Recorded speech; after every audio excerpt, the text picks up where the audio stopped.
Pemirsa, Presiden Joko Widodo menyampaikan 3 langkah dalam mencegah hilangnya dekade pembangunan, diantaranya bersinergi dalam menghadapi tantangan terhadap ketahanan pangan, kemudian memperkuat kemitraan global untuk tujuan pembangunan berkelanjutan dan penguatan sumber-sumber pertumbuhan baru.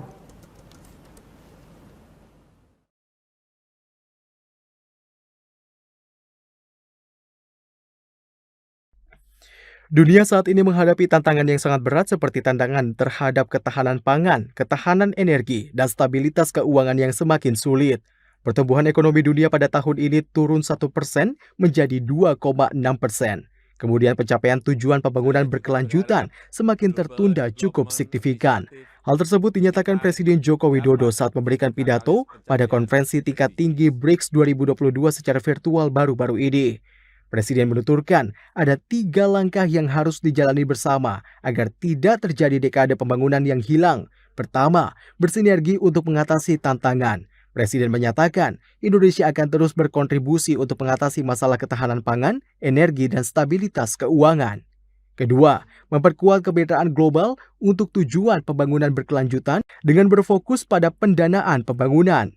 Menurut Presiden, kesenjangan pendanaan meningkat dari 2,5 triliun dolar Amerika Serikat per tahun sebelum pandemi menjadi 4,2 triliun per tahun pasca pandemi. Namun ini harus segera ditutup.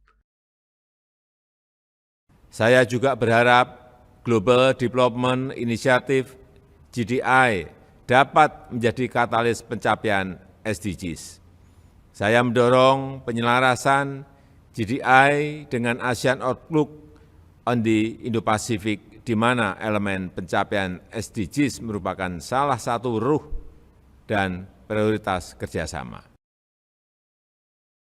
Organisasi BRICS yang beranggotakan Brasil, Rusia, India, China, dan Afrika Selatan menurut Presiden harus bisa menjadi katalis bagi penguat investasi di negara-negara berkembang.